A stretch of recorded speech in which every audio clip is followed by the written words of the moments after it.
Welcome back. If you've ever suffered from a chronic illness, you know nutrition really affects how you feel. A brand new cookbook called The Wandering Palate comes from an author who was diagnosed with both Lyme and celiac disease, but regained her health through a new approach to eating. Author Erika Schlick joins me now. It's so good to have you here. Thank you. I'm very happy to be here. So you really embrace this as food is medicine, food is fuel, and you cook accordingly. Absolutely. Diet was one of the first things I changed to regain my health, and it definitely was an important step.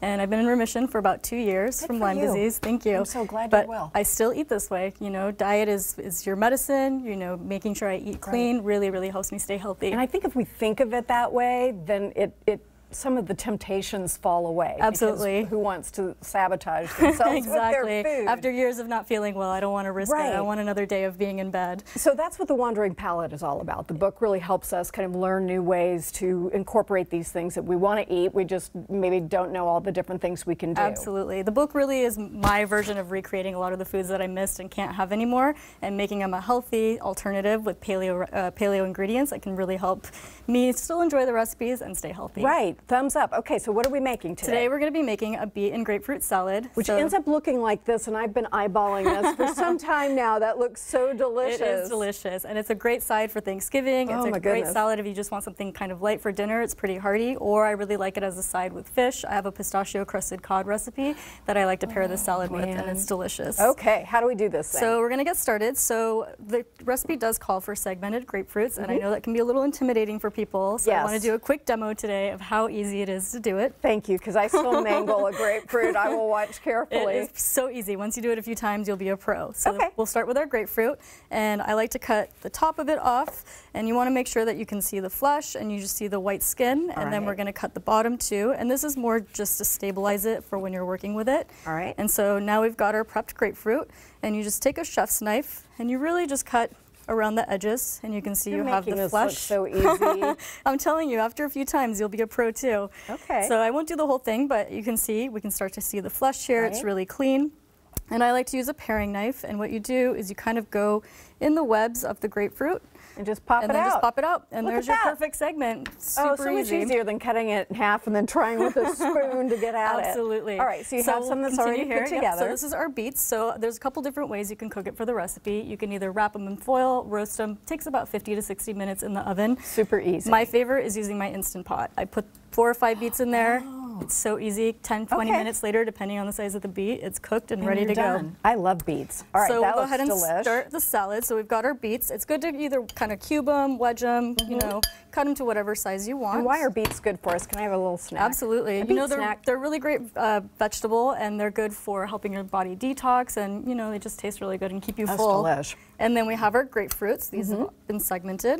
And then I like to add pistachios because that gives it a nice crunch, a nice texture to the salad, and it just works really well with the other ingredients. It's a little protein. A little bit, right? Yep, exactly. And then we have some oil here. I like to use avocado oil or coconut oil for cooking because it has a high smoke point, but we've got some capers. I love capers. I'm a salt and brine addict. I'm so happy about this. But with the citrus, it's going to be so yummy. It's so good. And I like to give these a quick little pan fry just to give them a nice crisp. So we can let those cook there. I actually have some already ready to go. And they're a little crunchy? And they're a little crunchy once you pan fry them. And it only takes a few minutes.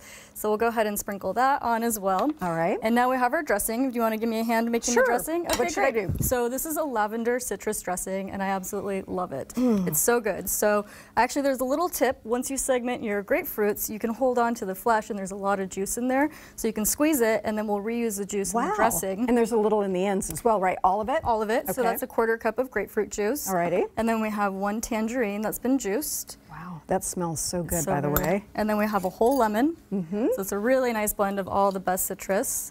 And then we have some thyme. Okay. And I like to use fresh herbs whenever possible. Thyme you can get pretty much year-round fresh. And we have some lavender. Unfortunately, lavender is really difficult to get fresh year-round, so it's okay to use dry. But usually in June or July, you're able to find fresh. We happen to have a lot of lavender around here. Yeah, so that's good. Maybe you get it year-round. There are at least places where we can stock up. Yeah, that's great. All right. So go ahead and give that a good whisk, and that's our dressing. And so we have it already made here, so I'll go ahead and drizzle this on the salad. And once it's made, you don't really need to toss it. You kind of have this assembled in layers, so I like to just pour a little bit on there. And I like to salt to taste. You can put the salt in the dressing, or you can just kind of sprinkle it. Put it over the top? Yeah, I like to use really chunky sea salt too to give it a little bit more texture. And then you put a little cheese on this as well, right? So that's an option. If you're pretty strict paleo, you're not going to be able to do dairy, but for people that do incorporate dairy into their diet, it's a little bit of goat cheese that you can crumble on. So that's completely optional. Oh man, is it okay if I have a little Absolutely. bite? Let me know how you like it. Just a little tiny bite. Will you tell us about what else you brought? Because this, I actually really like Brussels sprouts. And I think lots of people would if they were cooked properly, but if you've had a bitter one, then you think you don't like them. You know, this recipe, it's good because people that actually hate Brussels sprouts end up really liking it, so it's a good way to try to incorporate it into their diet. Just don't tell them what it is. Keep it a secret. So this is a shaved Brussels sprout salad. This is also a perfect recipe for the holidays. You just do some shaved Brussels sprouts, some avocado, some almonds, and it has a lemon mint dressing, and that's really what ties that whole recipe together. It gives it a nice zing with some citrus and mint. Perfect for the holidays. And then there's a wonderful dessert item here with blueberries. There is. So that's the blueberry lemon loaf. I have one here too. Oh my gosh, look at that thing. And that is gorgeous. It's so good. This is absolutely one of my favorite recipes, and it's dairy-free, grain-free, gluten-free, and sugar-free. And if you taste it, you wouldn't even know it is. That's amazing. It's so good. So you appeared as an expert in the Netflix documentary Afflicted. I did. And it's such an eye-opener. Tell us a little bit, if people haven't seen it yet, about why that's such an important watch. It is an important show. It is a little controversial. A lot of the people that were portrayed in it don't feel that they were portrayed accurately. I think it is good to give kind of a lens of what chronic illness is like. And they follow several people through their journey and how they go from doctor to doctor, trying to figure out what it is, trying to get better. And when you're chronically ill, it is difficult. It took me 2 years to get properly diagnosed, and I did treatments for 3 years before I did stem cell therapy, and that's what got me better.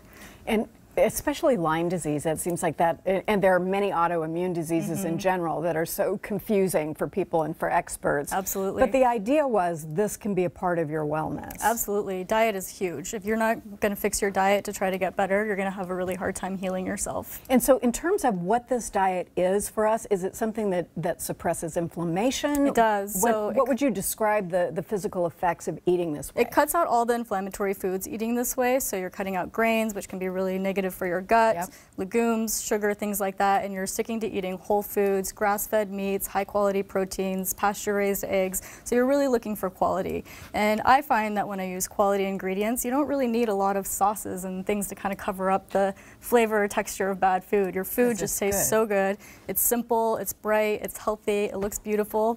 Why not eat this way? It certainly is delicious, I will say, and the book is Wandering Palate. Thank you so much. Thank you. Really appreciate it.